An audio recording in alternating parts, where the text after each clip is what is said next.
wabarakatuh. Innal hamdalillah,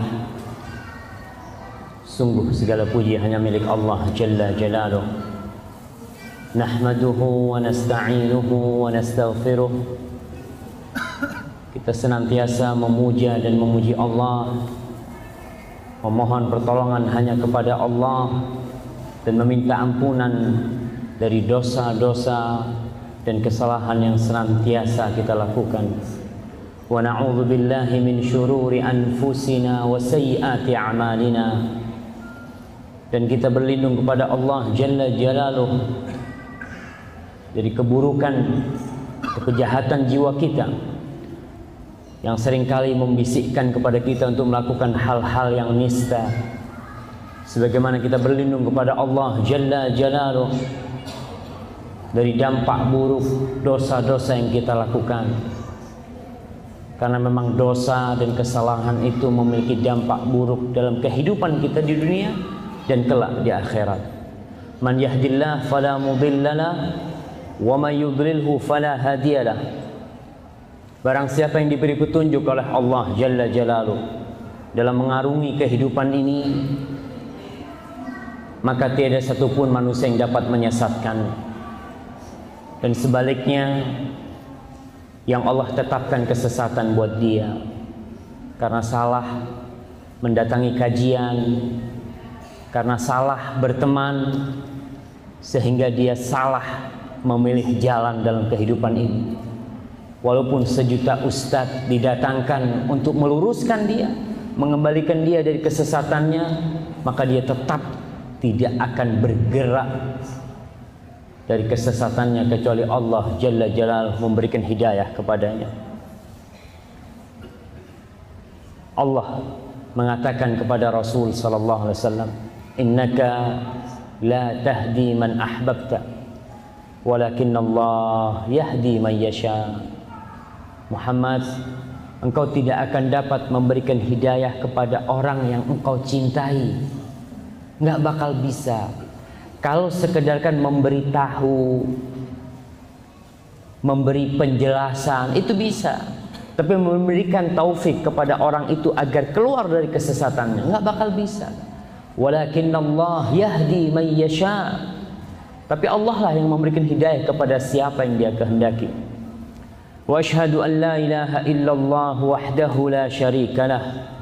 Dan saya bersaksi bahwasanya tiada yang berhak disembah, tiada yang berhak mendapatkan pengabdian kita, ibadah kita, doa kita, permohonan kita, sujud kita, rukuk kita, rasa takut kita, tawakal kita, kecuali Allah Jalla Jalaluh.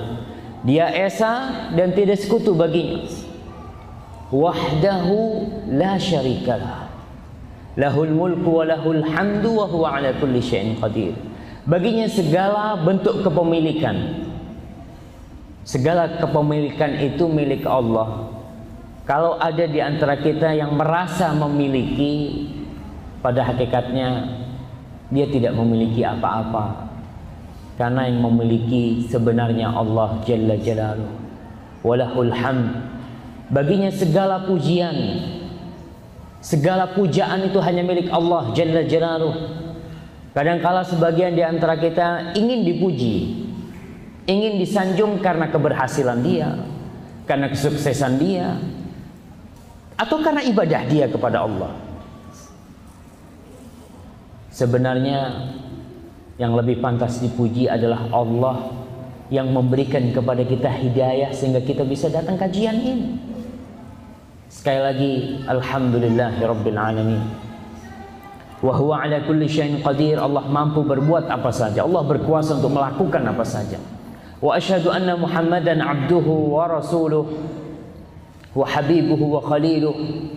Salawatu rabbi wa salamuhu alaihi wa ala alihi wa ashabihi ajma'in.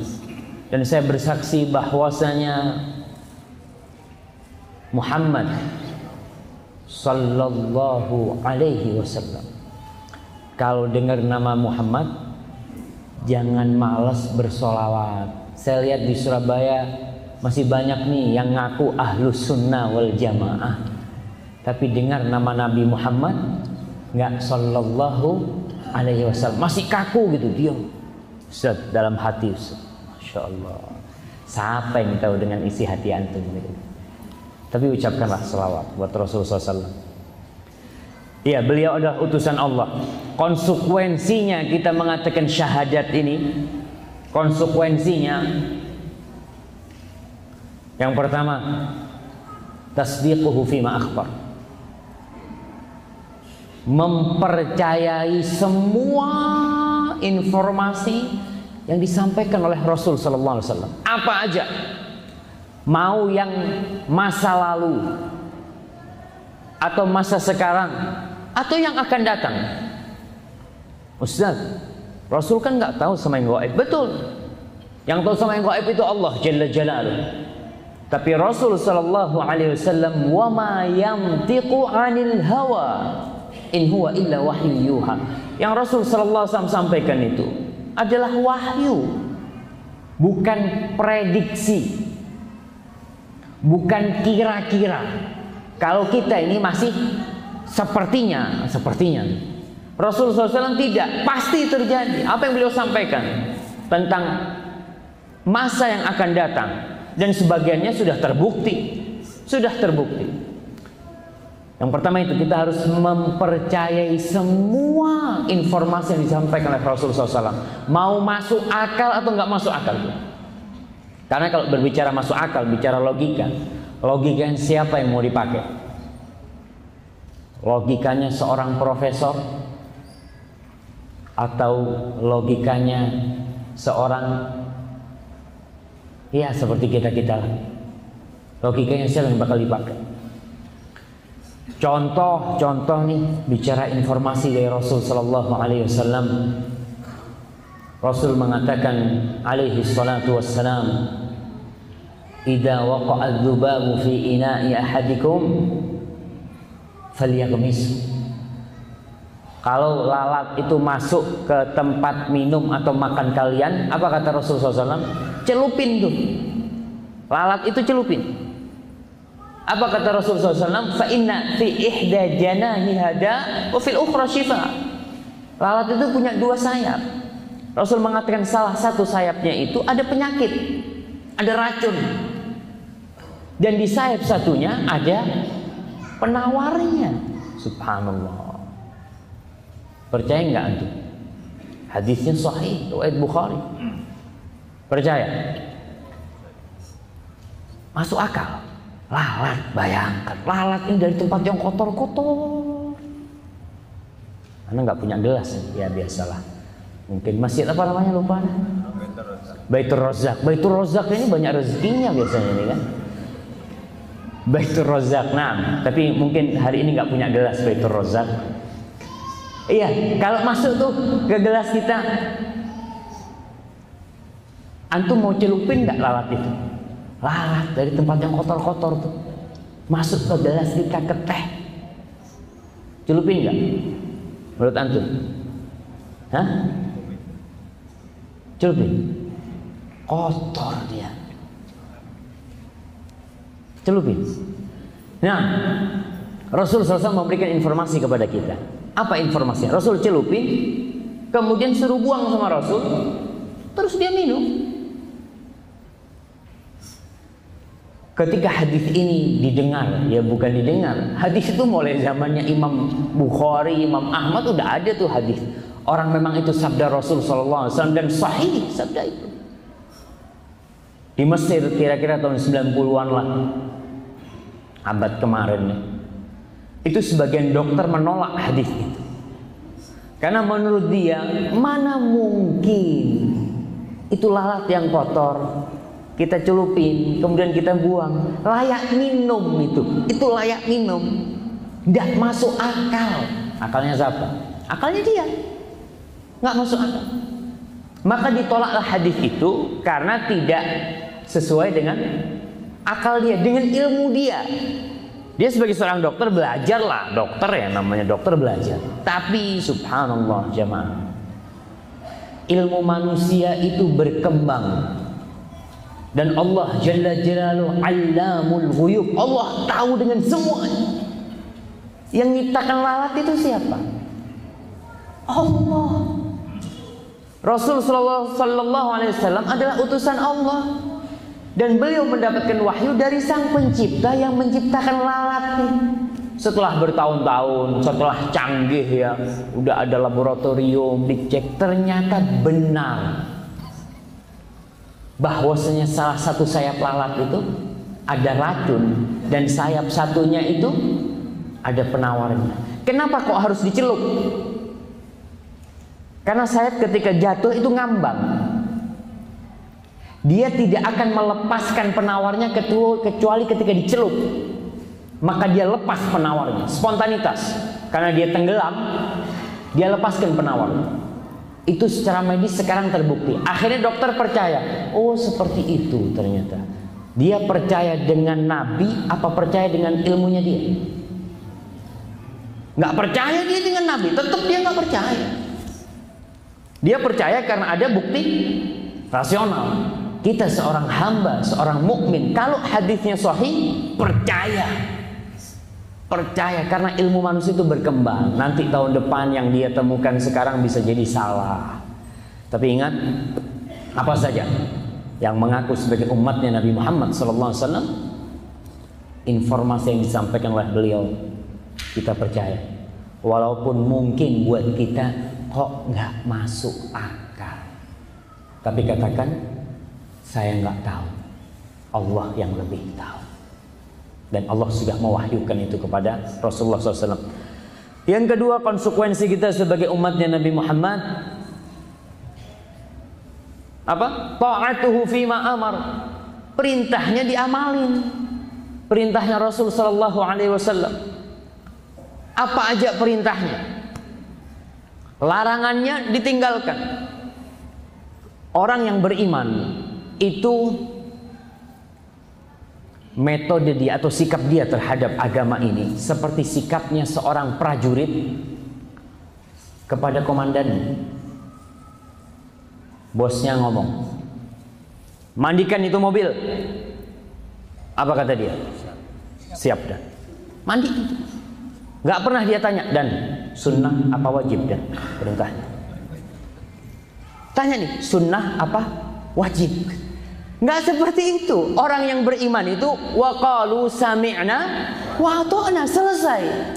Kalau antum mau cari-cari hukumnya, ini hukumnya Ustaz sunnah wajib. Sunnah, kan cuma sunnah Ustaz. Nggak diamalin. Ketika ada satu amalan, umpamanya komandan yang ngomong, kamu jangan duduk di depan sana ya. Dan makruh apa haram? Makruh apa haram? Ya nggak mungkin dia tanya seperti itu. Dia mengatakan siap dan kita seorang mukmin siap dengan perintah Allah Subhanahu wa taala. Kalau suatu saat ternyata kita tidak mampu, selesai. Ghufranaka rabbana wa ilaikal masir. Ya Allah, ampuni ya Allah. Tapi kita punya niat untuk mengamalkan perintah dan menjauhi larangan. Nggak perlu dipikir-pikir.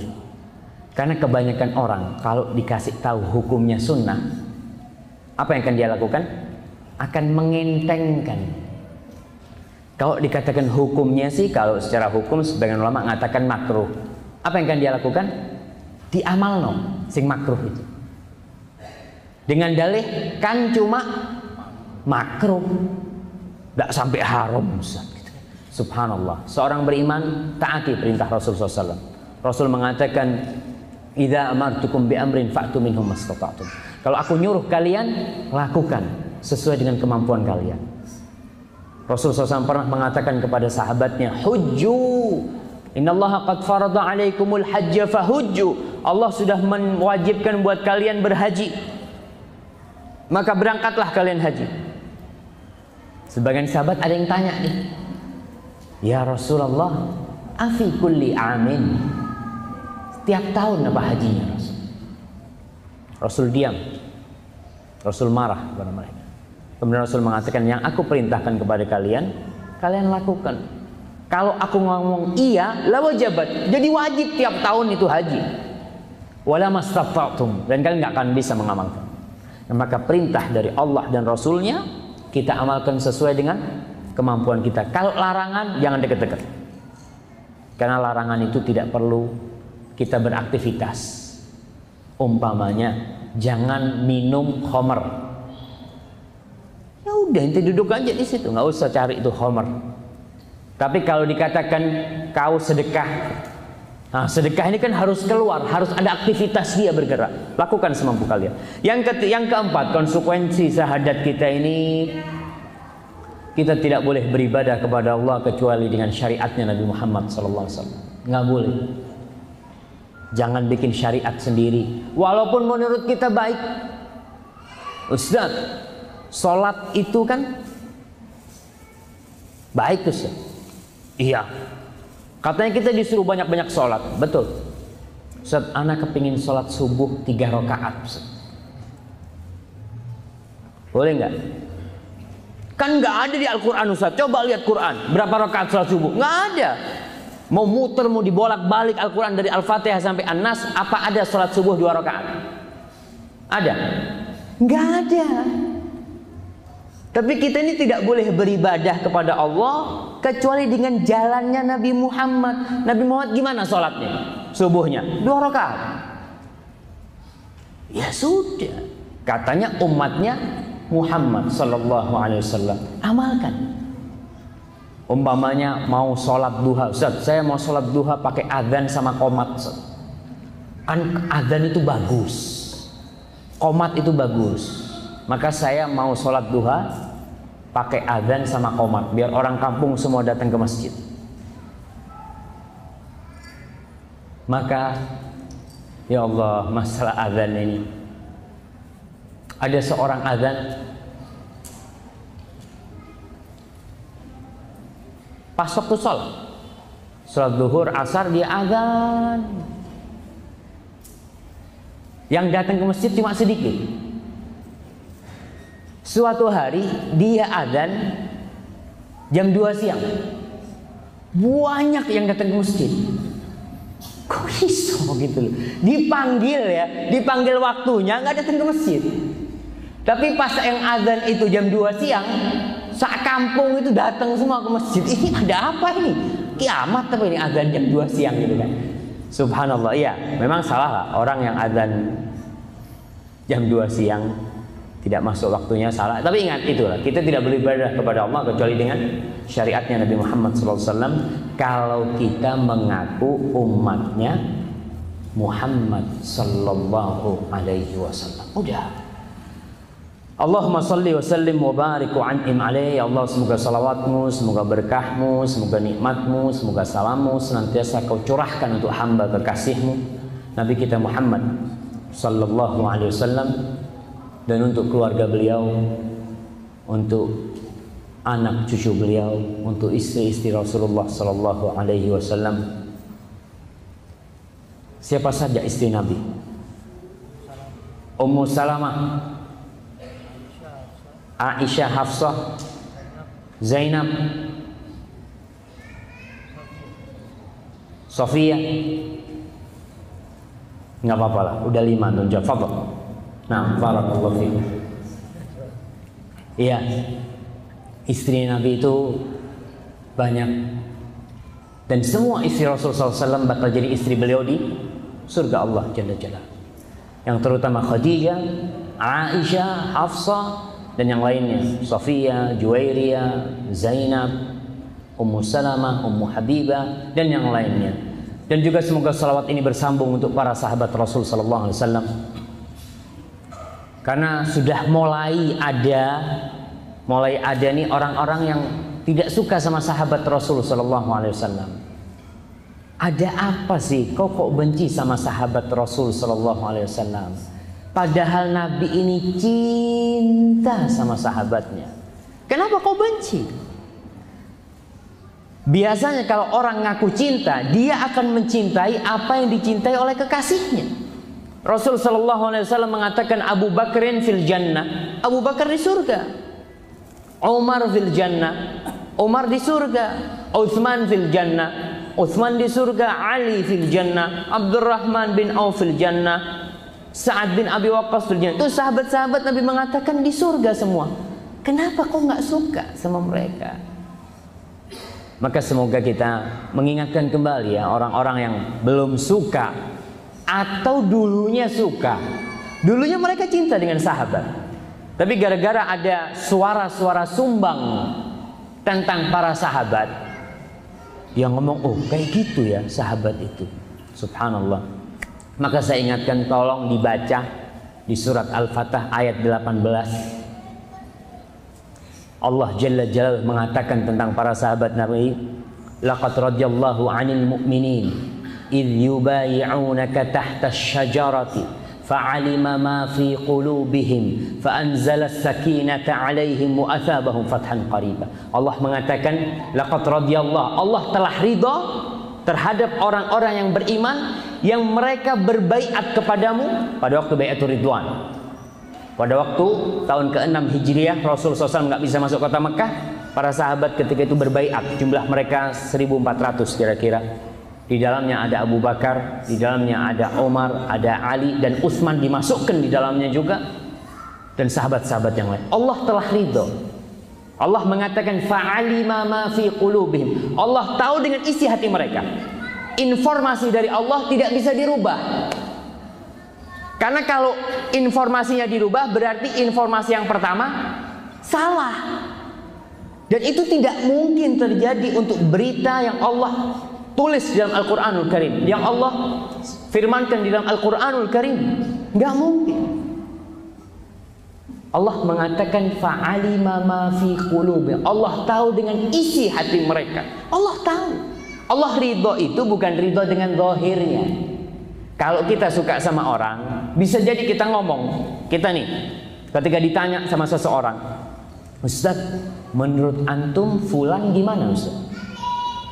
Kenapa? Ya mungkin fulan ini mau minta anak-anak, gitu. Anak katakan fulan baik, masya Allah gitu kan. Ini informasi anak cuma menghukumi zahirnya. Tahu-tahu nanti 10 tahun kemudian, Ustaz, ternyata yang antum katakan nggak benar Ustaz, nggak baik tuh. Ya afwan, ana nggak tahu dengan isi hatinya, ana cuma menghukumi zahirnya. Tapi Allah mengatakan fa'alima ma fi qulubihim. Allah tahu dengan isi hati mereka. Allah tahu dengan isi hati para sahabat yang berbaiat kepada Rasulullah SAW, di mana mereka nggak mungkin berubah. Maka Allah ridho dengan mereka. Jadi kalau ada orang yang mencela Abu Bakar, mencela Umar, ya, kita katakan ana lebih percaya kepada Allah daripada ente. Allah sudah ridho, dan Allah kalau sudah ridho Allah masukkan semuanya ke surga Allah Jalla Jalaluhu. Maka afwan kalau ana tidak terima informasi dari ini, karena informasi dari manusia itu bisa salah, bisa benar, tapi dari Allah pasti benar. Amma ba'd, ma'asyiral muslimin rahimakumullah. Kita mau ngaji apa nih hari ini? Jangan berandai-andai lah. Iya. Apa yang akan kita kaji? Suaranya enak? Apa kurang enak? Suaranya enak. Tuh, jangan panitia kalau ngomong enak lah. Kita tanya sama jamaahnya yang hadir. Gimana? Anak soalnya tadi di samping sana kurang jelas suaranya. Agak apa? Tunggu. Iya. Bener? Iya. Ibu-ibu enak ibu-ibu? Nggak jelas. Jadi saya ngomong dari tadi nggak jelas ini.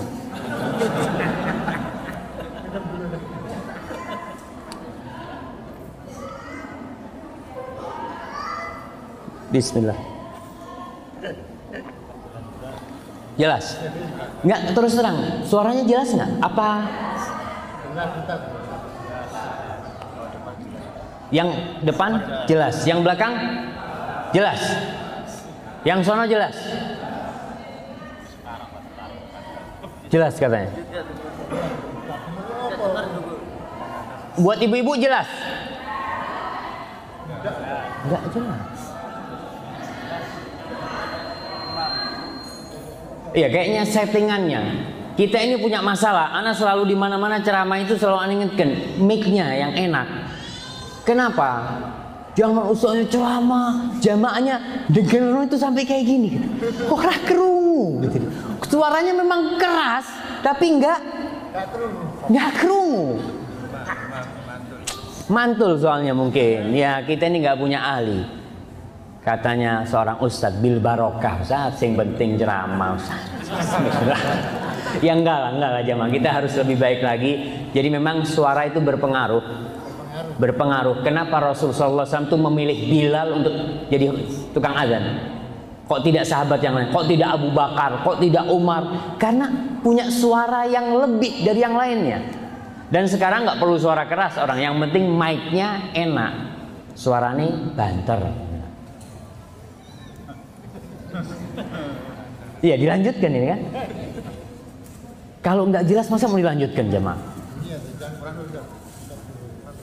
Kurang dekat.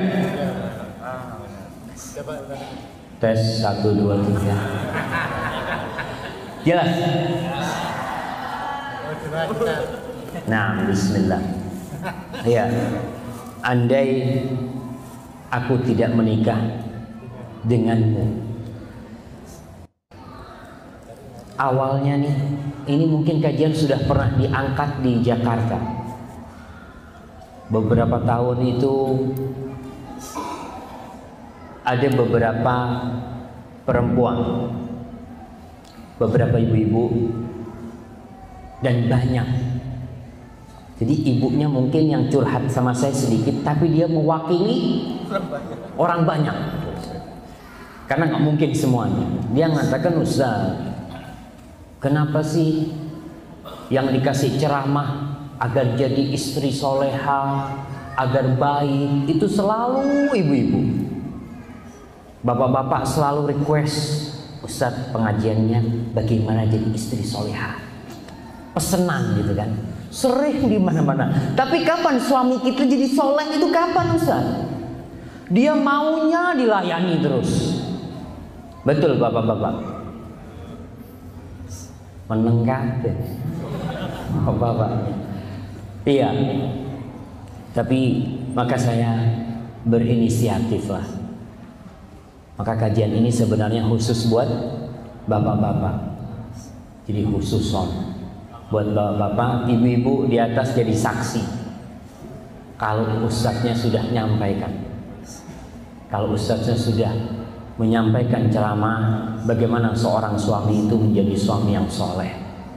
Jangan sampai istri itu mengatakan setelah setahun 2 tahun menikah dia mengatakan andai aku tidak menikah denganmu. Berandai-andai itu tidak boleh. Berandai-andai untuk masa datang boleh nggak? Boleh. Tapi untuk masa lalu nggak boleh. Andai gini, andai anak punya duit, Zat, insya Allah anak mau bangun masjid. Ini untuk masa di depan. Tapi yang nggak boleh itu masa lalu. Wis mari, wis rampung. Jadi nggak bisa kita berandai-andai kembali. Maka bagaimana ya dilakoni. Sing ono dilakoni. Bagaimana kita menghadapi itu. Dan saya berbicara di sini ketika saya ngomong ini kepada bapak-bapak karena posisi saya kurang lebih sama bapak-bapak. Saya adalah seorang anak yang memiliki ibu. Saya seorang bapak yang memiliki putri. Saya seorang kakak yang memiliki adik putri, seorang adik yang memiliki kakak putri, dan saya seorang suami yang memiliki istri. Saya ingin bagaimana ayah saya bersikap baik dan mulia terhadap ibu saya.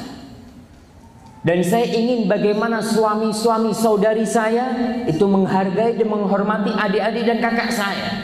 Mereka perempuan.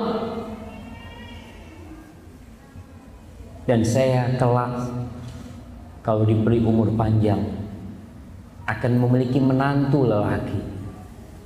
Dan saya berharap menantu itu menjaga dan menghormati putri-putri saya. Dan saya sebagai seorang suami ya berharaplah untuk bisa lebih baik untuk istrinya. Karena kita semua sedang belajar, sedang ngaji di sini. Hadirin rahimakumullah, kalau suaranya kurang enak tolong ditegur ya. Karena saya terus terang kalau suruh ceramah terus ternyata antum nggak enak dengernya, jadi nggak enak juga. Ada panitia di sini, panitia nanti kita komplain. Nah, Bapak-bapak rahimakumullah,